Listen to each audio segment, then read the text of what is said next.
باللہ من الشیطان الرجیم بسم اللہ الرحمن الرحیم اللہم صلی علی سیدنا و مولانا محمد وعلی آلہ وصحبہ وبارک وسلم صلاۃ و سلاما علیک یا سیدی یا رسول اللہ وعلی آلک و اصحابک یا سیدی یا حبیب اللہ۔ نہایت ہی واجب الاحترام معزز و محترم و مکرم شرکائے سفر نور، اللہ رب العزت کے کرم اور آقا کریم علیہ الصلاۃ والسلام کے نالین پاک کے تصدق سے ہم بحمد اللہ تعالی آج اس نورانی سفر کی 24ویں نشست اور کلاس کے اندر شریک ہیں۔ دعا ہے کہ رب لم یزل ہمیں نور کے اس سفر سے زیادہ استفادہ کرنے اور اپنے قلوب و اذہان کو منور کرنے کی توفیق عطا فرمائے۔ تو اے ناظرین کرام، آج کی نشست کا آغاز کرتے ہیں۔ آج ہم شروع کر رہے ہیں سورۃ المؤمن سے۔ یہ سورۃ المؤمن 24واں پارہ ہے۔ کل چونکہ ہم نے 24ویں پارے کے کچھ ابتدائی جو مضامین ہیں ان کے بارے میں بات کر لی تھی، تو آج اس کے آگے انشاءاللہ چلیں گے۔ سورۃ المؤمن ہے ناظرین کرام، یہ شروع ہو رہی ہے حامیم، حروف مقطعات ہیں۔ تو ان کے بارے میں ہم کو معلوم ہے کہ یہ جو حامیم ہیں ان کا حقیقی معنی اللہ اور رسول اللہ صلی اللہ علیہ وآلہ وسلم ہی جانتے ہیں، لیکن جو مفسرین اور جو عشاق ہیں انہوں نے اپنے اپنے ذوق کے مطابق کچھ اس کا ترجمہ کیا ہے۔ مفسرین فرماتے ہیں کہ یہ جو ہا اور میم ہے یہ رحمان اور محمد کے درمیانی دو حروف ہیں، یعنی رحمان کے درمیان میں بھی ہا اور میم آتا ہے اور محمد کے درمیان میں بھی ہا اور میم آتا ہے۔ تو یہ اللہ رب العزت نے رحمان اور محمد کے درمیانی دو حروف لے کر اپنے حبیب صلی اللہ علیہ وآلہ وسلم کے ساتھ جو نسبت اور تعلق ہے اس کا اظہار فرمایا ہے، حامیم۔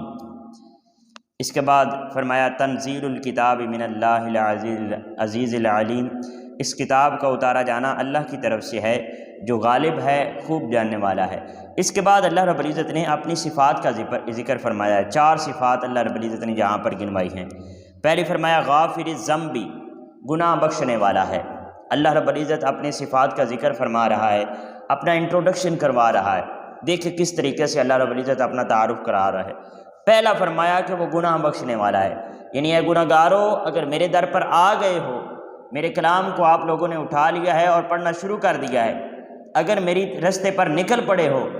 اور میری تلاش میں نکل پڑے ہو اور میرے محبوب صلی اللہ علیہ وسلم کی پیروی کرنا چاہتے ہو، تو پھر یاد رکھو میرے مولا کی پہلی صفت جو یہاں پر وہ فرما رہا ہے وہ یہ ہے کہ غافر الذنب۔ پھر پچھلے گناہوں کو یاد کر کے مایوس نہیں ہونا، پھر پچھلے گناہوں کے یاد کے اندر ہی تڑپتے نہیں رہنا، اللہ کی بارگاہ پر اور اس کی رحمت پر مکمل بھروسہ رکھنا اور توقع رکھنا ہے کہ وہ گناہوں کو معاف فرمانے والا ہے، وہ گناہوں کو معاف فرمانے والا ہے۔ دوسرا فرمایا وقابل التوب، اور توبہ قبول فرمانے والا ہے، یعنی اگر گناہ ہو جائے، اگر غلطی ہو جائے، اگر اللہ رب العزت کی نافرمانی ہو جائے، کوئی معصیت ہو جائے، انسان خطا کا پتلا ہے، کسی بنیاد پر اللہ کی نافرمانی کر بیٹھو تو پھر فوراً لوٹ کر واپس آ جانا، وہ سب سے بڑا توبہ قبول فرمانے والا، وہ سب سے بڑا اور سب سے بڑھ کر توبہ کو قبول فرمانے والا ہے، وہ بہت خوش ہوتا ہے۔ ایک نبی کریم علیہ الصلوۃ والسلام کی حدیث مبارکہ کا کریم علیہ الصلوۃ والسلام نے ارشاد فرمایا، مفہوم حدیث اختصار کے ساتھ آپ کی گوش گزار کرنا چاہوں گا، حدیث تھوڑی سی لمبی ہے لیکن میں تھوڑا سا مفہوم آپ سے عرض کروں کہ نبی کریم علیہ الصلوۃ والسلام نے فرمایا کہ جب اللہ رب العزت کی بارگاہ میں کوئی گنہگار توبہ کرتا ہے تو اللہ کو اتنی ہی خوشی ہوتی ہے کہ جیسے کسی مسافر کا صحرا کے اندر اونٹ گم ہو گیا ہو اور اس اونٹ کے اندر اوپر اس کا سارا سامان بھی ہو، اس کا جتنا بھی سفر کا سامان ہے وہ بھی ہو اور کھانے پینے کا سامان بھی ہو، اور وہ جب گم ہو جائے تو وہ جب دیکھے کہ اونٹ گم ہو گیا ہے تو وہ پھر موت کی امید کرنے لگے اور موت کے انتظار کے اندر وہاں ٹیک لگا کر سو جائے، اور جب اس کی آنکھ کھلے تو یکدم دیکھے کہ اس کے سامنے اس کا اونٹ جو ہے وہ کھڑا ہوا ہے، تو جتنی اس کو خوشی ہوتی ہے اس سے بڑھ کر میرے مولا کو اس وقت خوشی ہوتی ہے جب کوئی گنہگار اس کی بارگاہ میں آ کر توبہ کرتا ہے۔ تو دوسری صفت فرمایا کیا ہے؟ قابل التوب، وہ توبہ قبول فرمانے والا ہے، گناہوں کو بخشنے والا ہے اور توبہ قبول فرمانے والا ہے۔ اب یہ 2 صفات ہو گئی، تو اس کے بعد جو تیسری صفت فرمائی، تو پھر یہ تیسری صفت یہاں پر اس لیے رکھی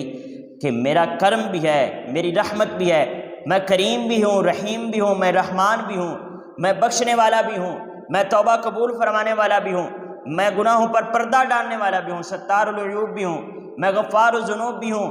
میری ساری صفات ہیں۔ لیکن ان صفات پر بھروسہ رکھتے ہوئے کہیں ان صفات کا غلط مطلب نہیں نکال لینا، کہیں یہ نہ ہو کہ ان صفات پر توکل رکھتے ہوئے تم لوگ سست ہو جاؤ اور اس کی نافرمانی کے گڑھوں کے اندر ہی گرتے چلے جاؤ اور اللہ رب العزت کی معصیت میں ڈوب جاؤ، یہ نہ ہو۔ اس لیے تیسری صفت فرمایا شدید العقاب، وہ پھر سخت عذاب دینے والا ہے، سخت عذاب دینے والا ہے۔ تو یہ نہ ہو کہ آپ غافر الذنب اور قابل التوب کے اندر ہی آپ انہی دو صفات کو لے کر بیٹھ جاؤ۔ یہ تیسری صفت بھی اس کی ہی ہے کہ وہ شدید العقاب بھی ہے، کبھی اس کی نافرمانی نہیں کرنا، کبھی جان بوجھ کر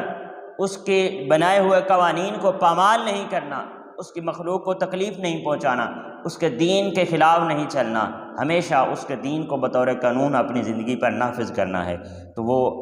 اگر ایسا نہیں کرو گے،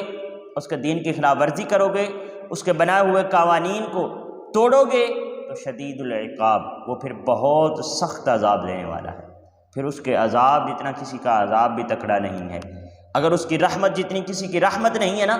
اگر جیسے وہ گناہوں کو معاف فرماتا ہے ایسا کوئی بھی گناہوں کو معاف فرمانے والا نہیں ہے، ایسا کوئی بھی توبہ کو قبول فرمانے والا نہیں ہے، تو عذاب بھی پھر اس سے بڑھ کر کسی کا عذاب نہیں ہے۔ استغفر اللہ تعالی، اللہ رب العزت پوری امت محمدیہ کو محفوظ فرمائے۔ تو یہ آپ دیکھ لیں، یہ وہی اسلوب ہے جو سورہ فاتحہ کے اندر استعمال فرمایا گیا۔ الحمدللہ رب العالمین، تمام تعریفیں اللہ رب العزت کے لیے ہیں۔ الرحمن الرحیم، وہ بہت زیادہ رحم فرمانے والا ہے اور ہمیشہ کرم فرمانے والا ہے۔ لیکن یہ رحمان اور رحیم دو صفات ذکر فرمانے کے بعد پھر فرمایا مالک یوم الدین۔ یہ رحمان اور رحیم ہی صرف اس کی صفات نہیں ہے بلکہ وہ یوم آخرت کا مالک بھی ہے، یعنی ایک وہ میزان کی طرف بھی اشارہ فرما دیا کہ اس وقت تمہارے اعمال کا حساب بھی ہونا ہے۔ بہرحال ناظرین کرام، یہ جب ذکر تیسری اسی اسلوب پر جو ہے وہ اسی اسلوب کے مطابق جب تیسری صفت کا ذکر فرمایا تو اس کے بعد پھر چوتھی صفت فرمایا ذی الطول، بڑا صاحب کرم ہے۔ یہ پہلے شدید العقاب کے پہلے دو پردے لگائے، رحمت کے، اپنے کرم کے، غافر الذنب اور قابل التوب کے دو پردے پہلے لگائے، اور جب یہ تیسری صفت شدید العقاب ذکر فرمائی تو اس کے بعد ایک رحمت کا اور پردہ ڈال دیا، فرمایا ذی الطول، اے میرے بندو زیادہ پریشان نہیں ہونا، آپ کی پریشانی اس مالک کو گوارا نہیں ہے، وہ تو 70 ماؤں سے بڑھ کر محبت فرمانے والا ہے، وہ بڑا ہی کرم والا ہے، وہ بڑا صاحب کرم ہے، وہ بڑا ہی صاحب کرم ہے۔ تو ہمیشہ لا الہ الا ہو، اس کے علاوہ کوئی عبادت کے لائق نہیں ہے، اسی کے سامنے جھکے رہنا، اسی سے مانگتے رہنا، اسی سے حاجات کو طلب کرتے رہنا، اسی کے سامنے اپنے سجدوں کو جو ہے وہ اپنے جبینوں کو سجدوں میں ڈالے رکھنا اور اسی کی عبادت کرتے رہنا۔ الیہ المصیر، بے شک اسی کی طرف آپ کو لوٹ کر جانا ہے۔ تو یہ اللہ رب العزت نے اپنا یہاں پر انٹروڈکشن فرمایا۔ یہ جو میں نے عرض کیا نا کہ ایک صرف شدید العقاب ذکر فرمائی اور دو پردے اس سے پہلے اپنی رحمت اور کرم کے لگائے، اور ایک پھر اس کے بعد آ کر اللہ رب العزت نے ذی الطول، وہ بڑا صاحب کرم ہے، ایک چوتھی صفت پھر اپنی یہ ذکر فرمائی، اپنے کرم کی جو صفت ہے وہ ذکر فرمائی۔ ایک حدیث قدسی ہے،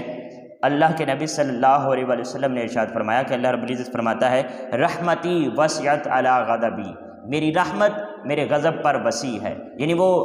ستار العیوب بھی ہے، وہ غفار الذنوب بھی ہے، وہ بہت کرم کرنے والا بھی ہے، وہ رحم کرنے والا بھی ہے، اور اس کے ساتھ ساتھ شدید العقاب بھی ہے، وہ بندوں کی پکڑ کرنے والا بھی ہے، عذاب دینے والا بھی ہے، وہ جبار بھی ہے، وہ قہار بھی ہے۔ لیکن فرمایا یہ میری ساری صفات ہوں گی، لیکن یہ جو جباریت اور قہاریت ہے اور میرا جو غضب ہے اس پر میری رحمت وسیع ہو جاتی ہے، اس پر میری رحمت وسعت پا جاتی ہے۔ اگر اس کی رحمت نہ ہوتی، اگر اس کا کرم نہ ہوتا تو آج کوئی چیز بھی باقی نہ ہوتی، نہ تو ہم عدل کے قابل ہیں اور نہ ہی انصاف کے قابل ہیں۔ تو اس کی جباریت اور قہاریت اور اس کا غضب، وہ تو اللہ رب العزت ہمیں معافی فرمائے، وہ تو آقا کریم علیہ السلام کی کالی کملی کا سایہ ہی ہمیں عطا فرمائے۔ تو اس کی رحمت ہے جس کے طفیل ہم زندہ ہیں، اس کی رحمت ہے جس کے طفیل ہمارا کام بنا ہوا ہے۔ یہ جو حروف مقطعات ہیں حامیم یہاں پر ذکر فرمایا گیا۔ جب نبی کریم علیہ السلام غزوہ احد کے اندر تھے اور کفار نے جب حضرت خالد بن ولید نے پیچھے سے مسلمانوں پر حملہ کیا تھا تو ایک سچویشن ظاہری طور پر کافی خراب نظر آ رہی تھی، تو اس وقت نبی کریم علیہ السلام یہ کلمات دہرا رہے تھے، حامیم لا ینصرون، حامیم لا ینصرون۔ تو جب دشمن کے حملے کا خوف ہو یا کہیں پر بھی دشمن کا خوف ہو یا ڈر ہو تو اس وقت یہ کلمات دہرانے چاہیے۔ یہ نبی کریم علیہ السلام کی سنت ہے، اللہ رب العزت ضرور نجات عطا فرماتا ہے۔ اس کے بعد ناظرین کرام، آج کا جو ہمارا دوسرا مضمون ہے، یہاں پر اللہ رب العزت نے کفار کی کچھ اقسام اور نشانیاں بیان فرمائی ہیں۔ کفار کے حوالے سے فرمایا پہلے جو کافر لوگ ہوتے ہیں وہ مسرف ہوتے ہیں، مسرفن، پہلے مسرف ہوتے ہیں۔ مسرف کون ہوتا ہے؟ جو حد سے پڑھنے والا ہوتا ہے، جو اللہ رب العزت کی بنائی ہوئی حدود کو کراس کرتا ہے، فرمایا وہ مسرف ہے، یہ بھی کافر لوگ ہیں۔ دوسرا فرمایا مرتاب، جس کو شک کی بیماری ہوتی ہے، ہر لمحے وہ ایمان نہیں اس کے پاس رہتا،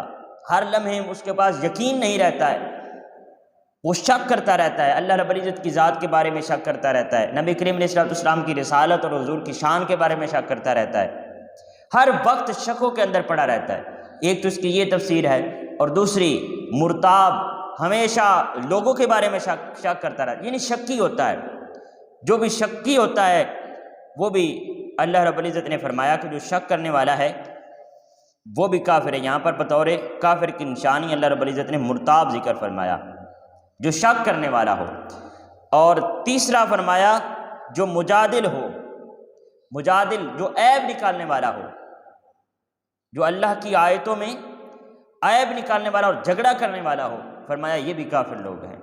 تو یہ تین یہاں پر کفار کی صفات ذکر فرمائے۔ پہلا مسرف، جو حد سے بڑھنے والا ہو، اللہ رب العزت کے قوانین کو پامال کرنے والا ہو۔ دوسرا مرتاب، جس کو شک کی بیماری ہو، ہمیشہ شک کرتا رہتا ہو۔ تیسرا مجادل، جو عیب نکالتا رہتا ہو۔ یہ تین صفات ذکر فرمائی۔ پھر یہ آیہ مقدسہ نمبر سورۃ المؤمن کی 24 تھی، اور اس کے بعد 34 تھی، 34 آیہ مقدسہ تھی، اور اس کے بعد آیت نمبر 35 کے اندر اللہ رب العزت نے اس آیہ مقدسہ کے اینڈ پر فرمایا کذالک یطبع اللہ علی کل قلب متکبر جبار، اسی طرح اللہ ہر ایک مغرور اور سرکش کے دل پر مہر لگا دیتا ہے۔ ناظرین کرام، یہاں پر متکبر شخص کے حوالے سے بات کی گئی ہے، تکبر کے حوالے سے۔ نبی کریم علیہ السلام نے ارشاد فرمایا کہ قیامت کے روز کچھ لوگ چونٹیوں کی طرح رینگ رہے ہوں گے، جیسے چونٹیاں یہاں زمین پر چلتی ہیں نا، اسی طرح وہ چونٹیوں کی طرح اتنی ان کی جسامت ہوگی اور وہ زمین پر رینگ رہے ہوں گے، اور جو باقی لوگ ہوں گے وہ ان کے اوپر پاؤں رکھتے ہوئے آگے جا رہے ہیں، ان کو روندتے چلے جا رہے ہوں گے۔ تو پوچھا جائے گا یہ کون ہیں؟ تو فرمایا جائے گا کہ یہ وہ لوگ ہیں جو دنیا کے اوپر تکبر کیا کرتے تھے۔ تو یہ تکبر بہت بڑی بیماری ہے۔ حضرت ابن مسعود رضی اللہ تعالیٰ عنہ، آپ نے فرمایا کہ آپ فرماتے ہیں کہ نبی کریم علیہ السلام نے ارشاد فرمایا کہ جس کے دل میں ایک رتی کے برابر بھی تکبر ہوا وہ جنت میں نہیں جائے گا۔ یہ اتنا بڑا جرم ہے، ایک رتی کے برابر بھی۔ تو انسان کے اندر تکبر نہیں ہونا چاہیے۔ اگر اللہ رب العزت نے نواز رکھا ہے، کسی شان سے اللہ نے نواز دیا ہے، آپ کو مال دے دیا ہے، دولت دے دی ہے، آپ کو علم دے دیا ہے، آپ کو شان دے دی ہے، شہرت دے دی ہے، عزت دے دی ہے، وقار دے دیا ہے، تو دوسرے لوگوں کو اپنے پاؤں تھلے نہیں روندتے جاؤ، ورنہ کیا ہوگا؟ کل روز قیامت پھر یہ جن کو تم پاؤں تھلے روند رہے ہو ذہنی طور پر اور نفسیاتی طور پر، کل کو یہ آپ کو روند رہے ہوں گے۔ تو دل کے اندر ایک رتی کے برابر بھی اگر تکبر ہوا تو کیا ہوگا؟ جنت میں داخلہ ممنوع ہو جائے گا۔ تو یہ اس بیماری سے بچنا ہے، تکبر سے ہمیشہ بچنا ہے۔ اللہ رب العزت ہم سب کو محفوظ فرمائے۔ اچھا، یہ تکبر کا یہ مطلب نہیں ہے کہ ہم اچھے کپڑے نہ پہنیں یا اچھے جوتے نہ پہنیں، بلکہ اس کے بارے میں ایک اور مقام پر اللہ رب العزت نے ارشاد فرمایا واللہ جمیل ویحب الجمال، اللہ رب العزت خوبصورت ہے اور خوبصورتی کو پسند فرماتا ہے۔ خوبصورت ہونا اور بات ہے، متکبر ہونا اور بات ہے۔ خوبصورتی ضرور اختیار کرو۔ اسی طرح اللہ رب العزت نے ارشاد فرمایا کہ اے مومنو، جب مساجد میں جاؤ یعنی عبادت گاہوں میں جاؤ تو پھر زینت اختیار کرو۔ تو یہ خوبصورتی اختیار کرنا یہ الگ بات ہے، متکبر ہونا الگ بات ہے۔ اللہ رب العزت ہم سب کو تکبر سے محفوظ فرمائے۔ اس کے بعد ناظرین کرام،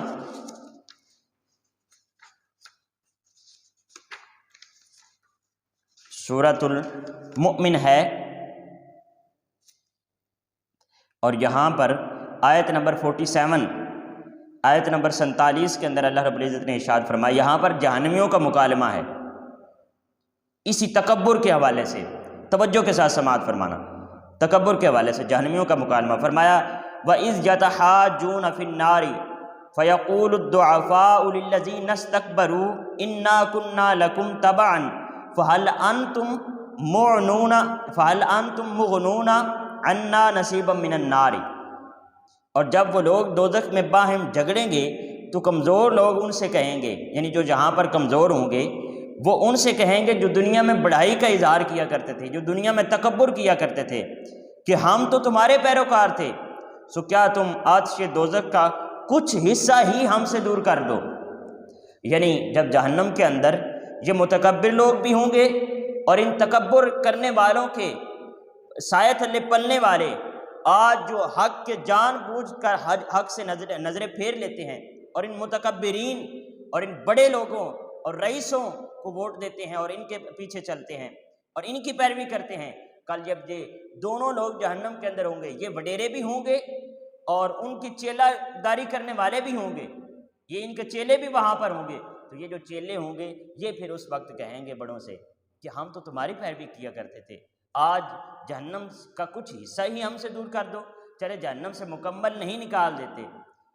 مکمل نہیں نکال سکتے تو کم از کم کچھ حصہ ہی ہم سے دور کر دو، کچھ عذاب میں جو ہے وہ عذاب ہلکا ہی کر دو۔ اس وقت تو بڑا تکبر کیا کرتے تھے، اس وقت وہ اپنے آپ کو بڑا سمجھتے تھے، تو وہ آگے سے کیا جواب دیں گے؟ وہ کہیں گے قال الذین استکبروا انا کل فیہا، تکبر کرنے والے کہیں گے کہ ہم بھی تمہارے ساتھ، ہم سب ہی اسی دوزخ میں پڑے ہیں، ان اللہ قد حکم بین العباد، بے شک اللہ رب العزت نے اپنے بندوں کے درمیان اب فیصلہ فرما دیا ہے، اب ہم کچھ نہیں کر سکتے۔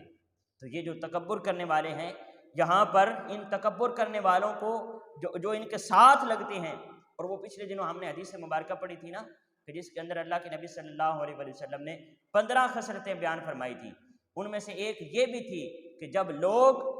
کسی کی عزت اس لیے کریں گے کہ وہ ہمارے اوپر ظلم نہ کرے، اس کے ظلم سے بچنے کے لیے اس کی عزت کریں گے، تو پھر اس وقت کیا ہوگا؟ اللہ کے نبی صلی اللہ علیہ وسلم نے وعید فرمائی کہ اس وقت پھر مصیبتیں میری امت کا رخ کر لیں گی۔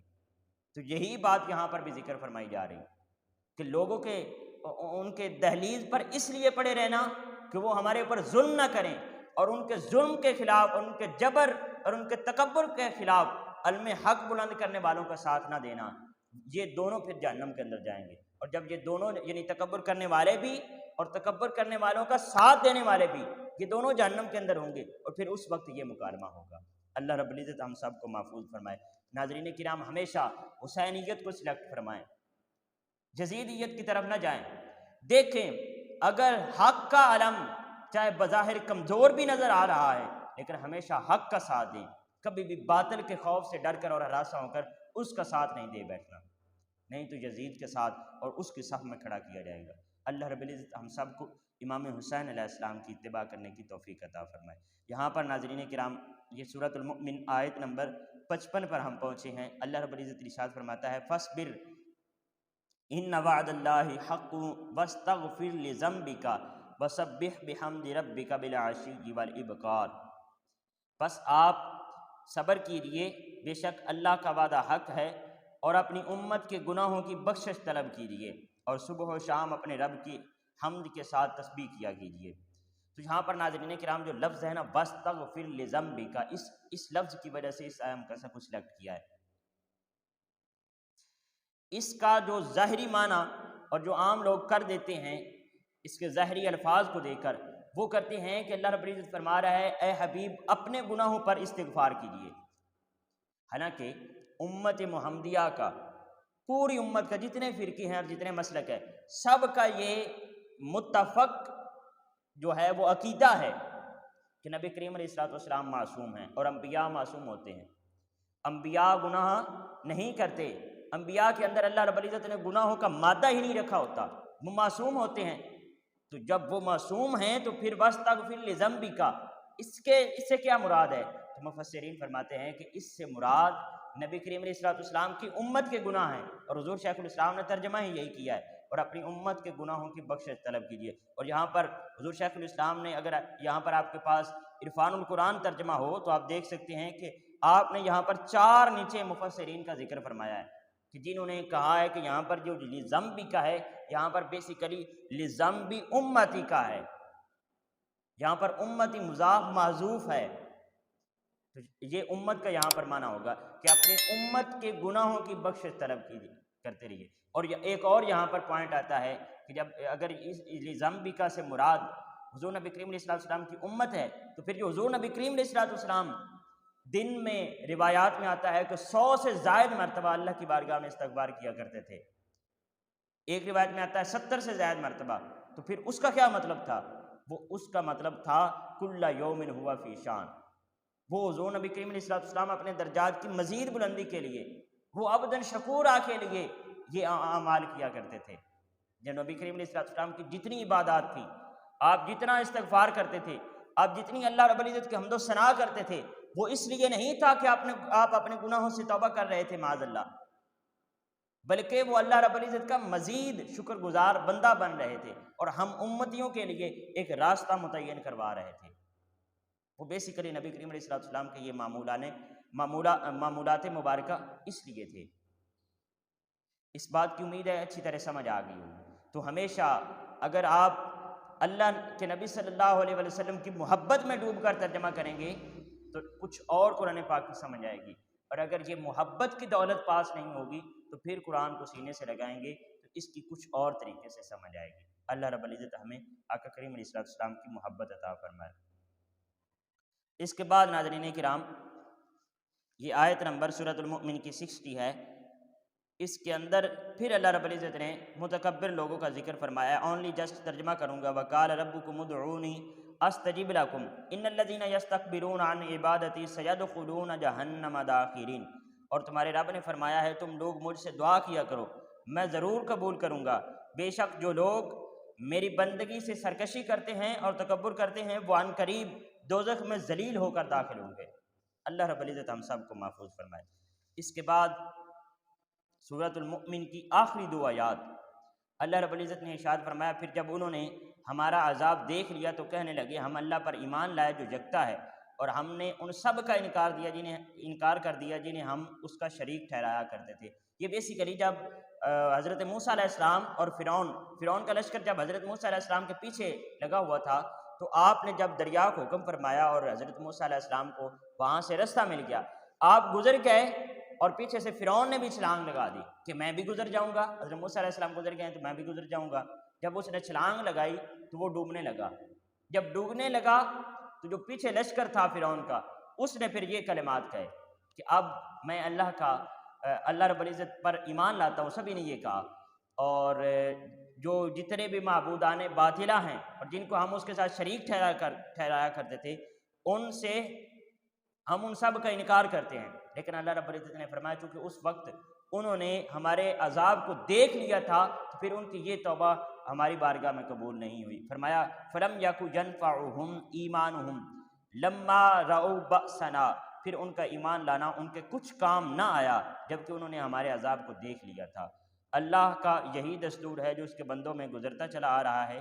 اور اس مقام پر کافروں نے ہمیشہ سخت نقصان اٹھایا ہے، یعنی جب تک وہ اللہ کے عذاب کو نہیں دیکھ لیتے تو پھر اللہ رب العزت پر ایمان نہیں لاتے۔ ہمیں بن دیکھے اس مالک کا، ہمیں ایمان بالغیب لانا ہے، ایمان بالغیب لانا ہے، جو ہمیں نہیں بھی پتا، جس کو ہم نے نظروں کے ساتھ نہیں بھی دیکھا، جس کا مشاہدہ نہیں بھی کیا، آقا کریم علیہ السلام نے ارشاد فرما دیا ہے تو ہم نے اس پر ایمان لانا ہے، اسی کے اندر ہمارے لیے بقا ہے۔ اس کے بعد یہ سورہ حامیم السجدہ، یہاں سے یہ شروع ہو رہی ہے، اور اس کا بھی پہلی آیت مقصہ وہی حروف مقطعات ہیں، حامیم سے شروع ہو رہی ہے۔ اس کے بعد فرمایا تنزیل من الرحمن الرحیم، نہایت مہربان بہت رحم فرمانے والے رب کی جانب سے اتارا جانا ہے، یعنی کلام مجید کا ذکر ہے۔ پہلے حروف مقطعات ہیں حامیم اور اس کے بعد کلام مجید کا ذکر ہے۔ اس کے بعد ناظرین کرام ہم سورہ حامیم السجدہ کی آیت نمبر 20 لے رہے ہیں۔ جسٹ یہ 2-3 آیات ہیں، ان کا میں ترجمہ کروں گا۔ ایک بہت پیارا مضمون ہے، اللہ رب العزت نے ارشاد فرمایا یہاں تک کہ جب وہ دوزخ تک پہنچ جائیں گے تو ان کے کان اور ان کی آنکھیں اور ان کے جسموں کی کھالیں ان کے خلاف گواہی دیں گی ان اعمال پر جو وہ کرتے تھے۔ پھر وہ لوگ اپنی کھالوں سے کہیں گے تم نے ہمارے خلاف کیوں گواہی دی؟ وہ کہیں گی ہمیں اس اللہ نے گویائی عطا کی جو ہر چیز کو قوت گویائی دیتا ہے، اور اسی نے تمہیں پہلی بار پیدا فرمایا ہے اور تم اسی کی طرف پلٹائے جاؤ گے۔ یہاں پر ناظرین کرام حدیث مبارکہ میں آتا ہے کہ ایک دفعہ نبی کریم علیہ السلام مسکرا رہے تھے۔ صحابہ کرام نے پوچھا حضور مسکرانے کا کیا سبب ہے؟ آپ کے جو یہ چہرہ انور پر جو خوبصورت مسکراہٹ ہے اس کا سبب کیا ہے؟ تو آقا کریم علیہ السلام نے ارشاد فرمایا مجھے وہ شخص یاد آ گیا کہ جب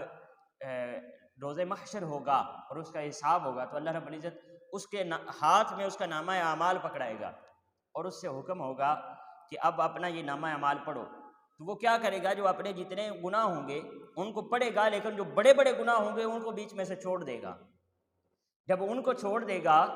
تو پھر اللہ جب وہ پورا نامہ اعمال اس طرح پڑھ لے گا بڑے گناہوں کو چھوڑ کر، پھر اللہ رب العزت اس کی زبان پر مہر لگا دے گا اور اس کے اعضاء کو حکم ہوگا کہ اب تم بتاؤ۔ پھر اس کے ہاتھ اس کے خلاف گواہی دیں گے، اس کے قدم اس کے خلاف گواہی دیں گے، اور اسی طرح اس کی کھال اس کے خلاف گواہی دے گی، یعنی اس کے تمام اعضاء، اس کی آنکھیں گواہی دیں گی، کان گواہی دیں گے۔ وہ جو ان اعضاء کے ذریعے اس نے برے اعمال اور اللہ رب العزت کی معصیت اور نافرمانی کی ہوگی، وہ ان تمام اعمال پر اس آدمی کے خلاف گواہی دیں گے۔ جب وہ گواہی دے چکیں گے اللہ رب العزت اس کی زبان سے مہر ہٹائے گا، تو پھر وہ شخص یہ ہاتھوں سے کہے گا اور اپنے قدموں سے کہے گا میں نے تمہیں تو بچانے کے لیے یہاں پر جھوٹ بولا تھا اور تمہیں نے ہمارے خلاف گواہی دے دی۔ تو اس پر نبی کریم علیہ السلام مسکرا رہے تھے۔ تو یہاں پر بھی وہی بات کی جا رہی ہے کہ وہ پھر جب وہ اس کے خلاف گواہی دیں گے نا تو پھر وہ لوگ اپنی کھالوں سے کہیں گے کہ تم نے ہمارے خلاف کیوں گواہی دی؟ وہ کہیں گی ہمیں اس اللہ نے گویائی عطا کی جو ہر چیز کو قوت گویائی دیتا ہے، اور اسی نے تمہیں پہلی بار پیدا فرمایا ہے اور تم اسی کی طرف پلٹائے جاؤ گے۔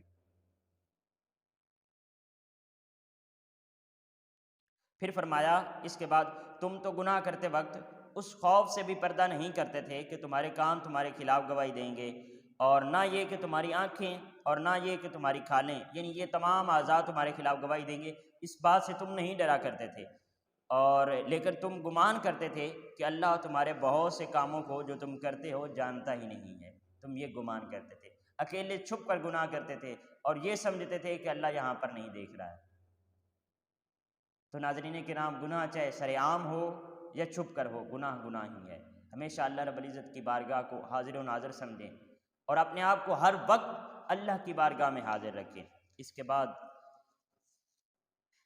یہ آیت نمبر 30 ہے۔ اللہ رب العزت نے ارشاد فرمایا ان الذین قالوا ربنا اللہ ثم استقاموا، بے شک جن لوگوں نے کہا ہمارا رب اللہ ہے پھر وہ اس پر مضبوطی سے قائم ہو گئے۔ یعنی یہ نہیں کہ ایک دفعہ کہا کہ ہمارا رب اللہ ہے پھر تھوڑی دیر بعد ان کے پاؤں جو ہیں ان کے اندر تذبذب آ گیا، استقامت کو چھوڑ دیا، یہ نہیں، بلکہ یہاں پر ان لوگوں کی صفت بیان فرمائی جا رہی ہے جو اللہ رب العزت کو اپنا رب مانتے ہیں، اللہ پر ایمان لاتے ہیں اور پھر اس کے بعد اس کے اوپر استقامت اختیار کرتے ہیں۔ مستقیم ثم استقاموا، پھر وہ اس پر مضبوطی سے قائم ہو جاتے ہیں۔ یعنی یہ نہیں کہ نماز پڑھی، یہاں پر کہا کہ ہمارا رب پر ایمان ہے، ہم اللہ کو اپنا رب مانتے ہیں، اور جب بازار میں چلا گیا تو وہاں پر ہیرا پھیری کرنا شروع کر دی، وہاں پر دو نمبری شروع کر دی، وہاں پر انسانیت کو دھوکہ دینا شروع کر دیا، وہاں پر اللہ رب العزت کے قوانین کی خلاف ورزی شروع کر دی، وہاں پر پھر استقامت اختیار نہیں کی۔ یعنی کبھی اللہ کو اپنا رب مان لیا، کبھی چھوڑ دیا، یہ نہیں۔ فرمایا جنہوں نے کہا کہ ہمارا رب اللہ ہے اور پھر اس کے بعد اس کے اوپر سختی سے قائم ہو گئے، ان کے لیے کیا ہے؟ تتنزل علیہم الملائکۃ، پھر ان پر فرشتے اترتے ہیں اور کیا کہتے ہیں؟ اللہ تخافوا، وہ کہتے ہیں کہ تم خوف نہ کرو، ولا تحزنوا، اور نہ غم کرو، وابشروا بالجنہ، اور تم کو جنت کی مبارک ہو، جنت کی خوشیاں مناؤ، التی کنتم توعدون، جس کا تم سے وعدہ کیا گیا ہے۔ تو یہ یہاں پر اللہ رب العزت نے نہ صرف اپنے آپ کو رب ماننے بلکہ اس بات پر پھر پختگی سے سختی کے ساتھ قائم ہو جانے کا حکم دیا ہے کہ اللہ کو رب مانو اور پھر اس کے بعد اس کے اوپر سختی سے قائم ہو جاؤ۔ اس کے بعد ناظرین کرام سورہ حامیم سجدہ کی آیت نمبر ہم 33 لے رہے ہیں، 33۔ اللہ رب العزت نے ارشاد فرمایا وَمَنْ أَحْسَنُ قَوْلًا مِّمَّنْ دَعَا إِلَى اللَّهِ، اور اس شخص سے زیادہ خوش گفتار کون ہو سکتا ہے جو اللہ کی طرف بلائے، ایک بات،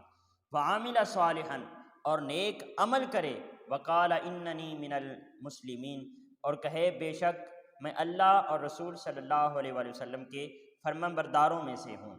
میں مسلمانوں میں سے ہوں۔ تو یہاں پر اللہ رب العزت نے خوش گفتار کی ڈیفینیشن کی ہے کہ خوش گفتاری کیا چیز ہے، اچھا بول کیا ہے، سب سے زیادہ خوش گفتار کون شخص ہے؟ فرمایا ومن احسن، اس سے بڑھ کر کون زیادہ خوش گفتار ہو سکتا ہے، قولا ممن دعا الی اللہ، جو اللہ کی طرف بلائے اور ساتھ ساتھ وعمل صالحا، صرف اللہ کی طرف بلائے نہیں بلکہ پھر نیک کام کرے، یعنی جو نیکی کا حکم دوسروں کو دے اس پر عمل بھی کرے، جس برائی سے رکنے کے لیے دوسروں کو احکامات سنائے پھر ان برائیوں سے اپنے آپ کو روکے بھی، صرف یہ نہیں کہ دوسروں کو حکم دیتا رہے۔ وہ ایک اور آیت کا سر ہے، اللہ رب العزت نے ارشاد فرمایا نا کہ یا ایھا الذین آمنوا لما تقولون ما لا تفعلون، اے ایمان والو وہ کیوں کہتے ہو جو تم خود نہیں کرتے۔ تو خوش گفتاری کے لیے دو چیزیں ضروری ہیں، ایک تو آپ دوسروں کو نیکی کی طرف بلائیں، اللہ رب العزت کو اللہ کا کلام سنائیں، اور دوسرا پھر اس کے ساتھ ساتھ اس کلام کو پہلے اپنے اوپر بھی اپلائی کریں، جو کہتے ہیں وہ کریں بھی، جو کہتے ہیں وہ کریں بھی۔ تو اللہ رب العزت نے پھر اس کو خوش گفتار کہا ہے، یعنی عالم با عمل سے، جو عالم بھی ہو اور با عمل بھی ہو، عالم با عمل سے بڑھ کر کوئی خوش گفتار نہیں ہے۔ یہاں پر عالم با عمل کی جو ہے وہ بات کی جا رہی ہے۔ اس کے بعد اللہ رب العزت نے ارشاد فرمایا قل هو للذین آمنوا ھدی وشفاء، فرما دیجئے وہ قرآن ایمان والوں کے لیے ہدایت بھی ہے اور شفا بھی ہے۔ تو یہ ناظرین کرام قرآن پاک کے اندر ہمارے لیے ہدایت بھی ہے اور شفا بھی ہے۔ یہاں پر میں حضور شیخ الاسلام کی ایک بہت پیاری تصنیف ہے الفیوزات محمدیہ،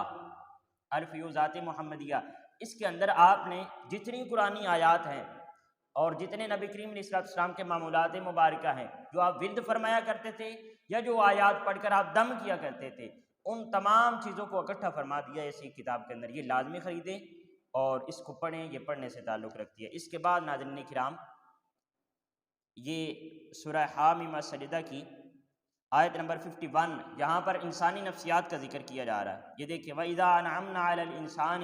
أَعْرَضَ وَنَأَىٰ بِجَانِبِهِ، اور جب ہم انسان پر انعام فرماتے ہیں تو وہ منہ پھیر لیتا ہے اور اپنا پہلو بچا کر ہم سے دور ہو جاتا ہے۔ وَإِذَا مَسَّهُ الشَّرُّ فَذُو دُعَاءٍ عَرِيضٍ، اور جب اسے تکلیف پہنچتی ہے تو لمبی چوڑی دعا کرنے والا ہو جاتا ہے۔ تو یہ ہماری عادت ہے، لیکن ایسا نہیں ہونا چاہیے۔ جب اللہ کرم کرے تو اس کا شکر کریں، اور جب کوئی نعمت بطور امتحان لے لی جائے تو پھر اس وقت صبر کرنے کی تلقین ہے، مولا کے ساتھ پھر بھی دعا کرتے رہیں،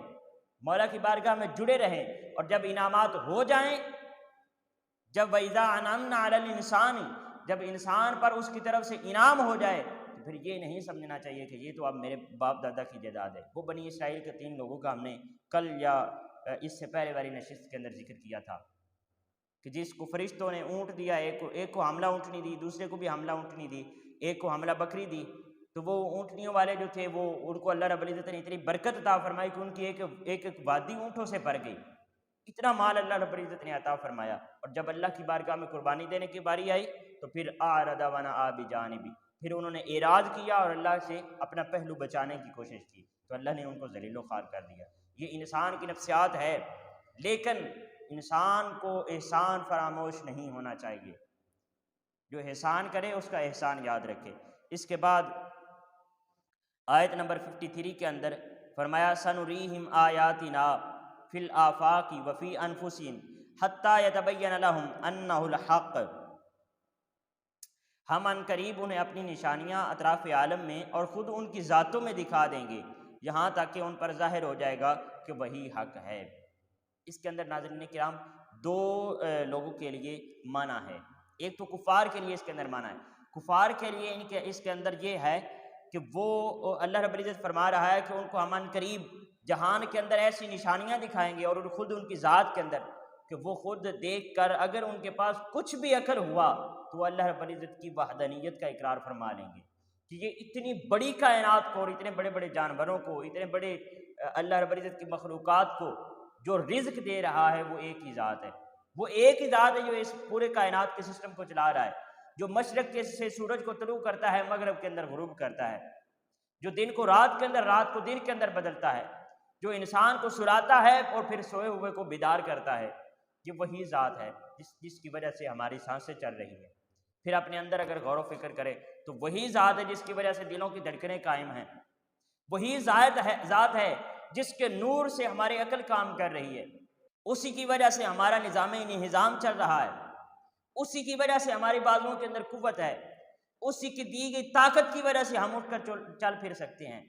اسی کی وجہ سے ہم سوچتے ہیں، اسی کی وجہ سے اٹھتے ہیں، اسی کی عطا کردہ طاقت سے ہم بیٹھتے ہیں، سوتے ہیں۔ تو جس کے اندر ذرا سے بھی عقل ہوئی وہ پھر اللہ کی نشانیوں کو دیکھ کر اس کی طرف لازمن آئے گا۔ تو ایک تو معنی کفار کے لیے ہے اور دوسرا معنی یہاں پر مؤمن کے لیے ہے کہ وہ جہاں کہیں بھی دیکھے گا اس کو اللہ رب العزت کی نشانیاں نظر آئیں گی۔ جہاں میں آ کر ادھر ادھر دیکھا اسی کو دیکھا ہم نے جدھر دیکھا۔ تو جو مومن ہوتا ہے وہ جہاں بھی دیکھتا ہے وہیں سے اپنے مولا کی شان کو پہچان لیتا ہے۔ تو یہ دو معنی ہے، ایک کفار کے لیے بھی اور مؤمنین کے لیے بھی۔ اس کے بعد ناظرین کرام سورۃ الشعراء شروع ہو رہی ہے، تو اس کے بھی جو ابتدا ہے وہ حا میم سے شروع ہو رہی ہے، حروف مقطعات ہے۔ اس کی ہم آیت نمبر 19 لے رہے ہیں۔ اللہ رب العزت نے ارشاد فرمایا اللہ لطیف بعبادہ یرزق من یشاء وهو القوی العزیز۔ اللہ اپنے بندوں پر بڑا لطف و کرم فرمانے والا ہے، جسے چاہتا ہے رزق کو عطا سے نوازتا ہے اور وہ بڑی قوت والا، بڑی عزت والا ہے۔ اللہ رب العزت نے اپنا انٹروڈکشن کروایا ہے۔ یہ پھر اس کے بعد آیت نمبر 23 ہے، 23۔ اللہ رب العزت نے ارشاد فرمایا سورۃ الشعراء کی، فرمایا ذالک الذین یبشر اللہ عبادہ الذین آمنوا وعملوا الصالحات۔ یہ وہ انعام ہے جس کی خوشخبری اللہ ایسے بندوں کو سناتا ہے جو ایمان لائے اور نیک اعمال کرتے رہے۔ قل لا اسألکم علیہ اجرا الا المودۃ فی القربى، اور میں اس تبلیغ رسالت پر تم سے کوئی اجرت نہیں مانگتا مگر میری قرابت اور اللہ کی قربت سے محبت چاہتا ہوں۔ ومن یقترف، اور جو شخص نیکی کمائے گا، ومن یقترف حسنۃ نزد لہ فیہا حسنا، اور جو شخص نیکی کمائے گا ہم اس کے لیے اس میں اخروی ثواب اور بڑھا دیں گے۔ ان اللہ غفور شکور، اور بے شک اللہ بڑا بخشنے والا اور قدردان ہے۔ یہاں پر ناظرین کرام یہ جو جملے ہیں قل لا اسألکم علیہ اجرا، یہ جملہ اللہ رب العزت نے ہر نبی کے بارے میں قرآن پاک کے اندر کوٹ کیا ہے، بہت سے انبیاء کے بارے میں۔ ہم یہ قرآن پاک شروع کیا ہے، آج ہم 25ویں پارے تک پہنچ چکے ہیں۔ یہ نور کا سفر آپ پڑھتے چلے آ رہے ہیں۔ آپ نے کئی انبیاء کے بارے میں پڑھا ہوگا کہ وہ سبھی کہتے تھے کہ ہم تم سے کوئی سوال نہیں کرتے، کوئی اجرت طلب نہیں کرتے۔ سبھی انبیاء اپنی قوموں سے یہی کہتے تھے۔ نبی کریم علیہ السلام نے بھی اپنی قوم سے یہی کہا، لیکن اس کے بعد وہ باقی انبیاء کہتے تھے کہ ہماری اجرت اللہ کے ذمہ ہے۔ نبی کریم علیہ السلام کی باری آئی تو اللہ رب العزت نے اسلوب کو چینج کر دیا، فرمایا اے نبی آپ نے ان کو یہ حکم فرمانا ہے کہ ان سب کی اجرت تو میرے ذمہ تھی، لیکن آپ کی رسالت کی اجرت یہ ہے کہ آپ کے قربا سے محبت کی جائے۔ اچھا، یہاں پر اللہ کے نبی صلی اللہ علیہ وسلم کے حوالے سے یہ اللہ رب العزت نے یہ حکم کیوں دیا اور حضور کی قرابت سے محبت کرنے کا حکم کیوں دیا؟ کیا ضرورت ہے؟ یہ الا المودۃ فی القربى کا یہ جو اسلوب چینج کیا گیا ہے، اس کی ضرورت کیا ہے؟ تو آئے نبی کریم علیہ السلام کی ایک حدیث مبارکہ ہے، اللہ کے نبی صلی اللہ علیہ وسلم نے ارشاد فرمایا انی ترکتم فیکم ثقلین، میں تمہارے درمیان دو بہت بڑی چیزیں چھوڑے جا رہا ہوں، ان تمسکتم بہما لن تضلوا بعدی، اگر ان کو مضبوطی سے تھامے رہو گے تو میرے بعد کبھی بھی بھٹکو گے نہیں۔ فرمایا وہ دو چیزیں کیا ہیں؟ کتاب اللہ و عترتی اہل بیتی، ایک تو اللہ کی کتاب ہے اور ایک میری اہل بیت ہے، ایک میری اہل بیت ہیں۔ ناظرین کرام ہمارے لیے بدقسمتی یہ ہے، ہمارے معاشرے کی بدقسمتی یہ ہے کہ ہم نے اللہ کی کتاب کو بھی ترک کر دیا ہے، اور اس سے بڑی بدقسمتی یہ ہے کہ ہمارے درمیان سے محبت اہل بیت کو بھی چھینا جا رہا ہے۔ ہمیں ان دونوں کاموں پر سختی سے عمل کرنا ہے۔ اللہ کی کتاب کا بھی دامن مضبوطی سے تھامنا ہے، اور اطرت نبی کریم علیہ الصلوۃ والسلام کی اہل بیت کی محبت کو بھی اپنے دلوں کے اندر بسائے رکھنا ہے، اور اس کے نور کو ہمیشہ اپنے دلوں کے اندر اس کا چراغ جلائے رکھنا ہے۔ اور پھر یہاں پر دیکھیں، یہاں پر دو چیزوں کا ذکر کیا جا رہا ہے، ایک تو وہ اللہ کے بندے جو آمنوا ایمان لائے اور نیک عمل کیے، اور پھر اس طرح دوسرا وہ جو جنہوں نے اجرت رسالت ادا کیا اور اللہ کے نبی کے جو قریبی ہیں ان سے مودت کی۔ یہ بیسیکلی دو ہیں، ایک ایمان لائے اور جو نیک کام کیے، ایک یہ لوگ ہو گئے، اور ایک وہ لوگ جو اللہ کے نبی صلی اللہ علیہ وسلم کی قرابت داروں سے محبت کرتے ہیں، مودت جنہوں نے کی، تو ان کے لیے پھر آگے اجر بھی فرمایا۔ پہلے لوگوں کے لیے فرمایا وَمَن يَقْتَرِفْ حَسَنَةً نَزِدْ لَهُ فِيهَا حُسْنًا، جس نے اور جو شخص نیکی کمائے گا اس کے لیے اس میں اخروی ثواب اور بڑھا دیں گے۔ یہ تو ان لوگوں کے لیے جو آمنوا وعملوا الصالحات، اور جو الا المودۃ فی القربى، فرمایا بے شک اللہ بڑا بخشنے والا اور قدردان ہے۔ اللہ نہ صرف ان کے گناہوں کو بخش دے گا بلکہ جو نبی کریم علیہ الصلوۃ والسلام کی قرابت سے اور اللہ رب العزت کی قربت سے مودت اپنے سینوں میں لے کر آئیں گے، پھر اللہ رب العزت ان کی قدر فرمائے گا۔ یہ بہت بڑا جملہ ہے، اللہ قدر فرمائے گا۔ یہ کتنا بڑا انعام ہے، اس کا اندازہ سب لوگ لگا سکتے ہیں۔ اس کے بعد ناظرین کرام سورۃ الزخرف ہے، آیت نمبر 23 ہم لے رہے ہیں۔ اللہ رب العزت نے ارشاد فرمایا، اور یہ شاید ہمارا آج کا آخری مضمون ہے، اسی پر ہم اپنے آج کی کلاس کا اختتام کریں گے۔ اللہ رب العزت نے ارشاد فرمایا وَكَذَلِكَ مَا أَرْسَلْنَا مِن قَبْلِكَ فِي قَرْيَةٍ مِّن نَّذِيرٍ إِلَّا قَالَ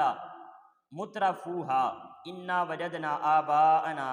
عَلَىٰ أُمَّةٍ وَإِنَّا عَلَىٰ آثَارِهِم مُقْتَدُونَ، اور اسی طرح ہم نے کسی بستی میں آپ سے پہلے کوئی ڈر سنانے والا نہیں بھیجا، مگر وہاں کے وڈیروں اور خوشحال لوگوں نے کہا بے شک ہم نے اپنے باپ دادا کو ایک طریقہ و مذہب پر پایا اور ہم یقیناً انہی کے نقوش قدم کی اقتدا کرنے والے ہیں۔ یہاں پر جو پچھلی قوموں کے لوگ ہیں ان کی ایک روایت کا ذکر فرمایا جا رہا ہے کہ جو کفار لوگ ہوتے ہیں، جو بستی کے بڑے لوگ ہوتے تھے، جب ان کی طرف انبیاء کرام جاتے تو وہ آگے سے کہتے کہ ہمارے باپ دادا تو یہی کر رہے تھے، ہمارے باپ دادا تو اسی اسلوب پر چل رہے تھے، ان کا تو یہی مذہب تھا، وہ تو بتوں کو ہی پوجتے تھے، اب آپ کہاں سے نیا دین لے کر آ گئے، آپ کو نئی بات کرتے ہیں، یہ کہاں سے لے کر آ رہے ہیں، لے جائیں اس کو، یہ اس کو ہم نہیں مانتے۔ آج ناظرین کرام ہمیں اپنے احوال کا بھی جائزہ لینا ہے۔ ہم دیکھتے ہیں کہ جو احباب جن کو اللہ رب العزت نے یہ فریضہ سر انجام دینے کی طاقت عطا فرمائی ہے، جو اللہ رب العزت کی دعوت دیتے ہیں اور لوگوں کو دین کی طرف بلاتے ہیں، ان کا اکثر یہ ایکسپیرینس ہوا ہوگا کہ جب ہم لوگوں کو جا کر کوئی بات بتاتے ہیں کہ یہ دیکھیں جی یہاں پر زکوٰۃ دینی ہے، یہاں پر عشر دینا ہے، یہاں پر یہ اللہ رب العزت کے حقوق ہیں، یہ اللہ کے بندوں کے حقوق ہیں، جب یہ چیزیں جا کر بتاتے ہیں اور ان لوگوں نے پہلے نہیں سن رکھی ہوتی تو وہ کہتے ہیں کہ یہ ہمارے باپ دادا تو ایسا نہیں کیا کرتے تھے، یہ آپ کہاں سے کوئی نئی بات لے کر آ رہے ہیں۔ حالانکہ یہ نئی باتیں نہیں ہوتی، یہ 1400 سال پرانی باتیں ہوتی ہیں، لیکن ان بیچاروں نے نہیں سنی ہوتی تو وہ بھی پھر یہی اسلوب اختیار کرتے ہیں کہ ہمارے باپ دادا تو ایسا نہیں کیا کرتے تھے، ہمارے بڑے تو ایسا نہیں کیا کرتے تھے۔ اگر کسی سے کہیں کہ یہ غلط بات ہے، اس سے رک جائیں، یہ غلط رسومات ہیں، دین کے اندر اس کا کوئی تعلق نہیں ہے، تو وہ کہتے ہیں جی ہمارے باپ دادا تو ایسا ہی کیا کرتے تھے، اب آپ کو نیا دین لے کر آ گئے۔ تو یہ ایسے اسلوب کو، یعنی باپ دادا کسوٹی نہیں ہماری ہونا چاہیے، کسوٹی کیا ہونا چاہیے؟ قرآن اور اللہ کے نبی صلی اللہ علیہ وسلم کا فرمان ہونا چاہیے، جو حکم ہمیں یہاں سے ملے اس کے مطابق اپنے آپ کو بدل لیں، یہ طریقہ ہے اور یہ اسلوب ہے۔ اللہ رب العزت ہمیں عمل کی توفیق عطا فرمائے، اللہ رب العزت ہم سب کا حامی و ناصر ہو۔ آپ سب کی سماعتوں کا بہت شکریہ۔ السلام علیکم ورحمۃ اللہ وبرکاتہ۔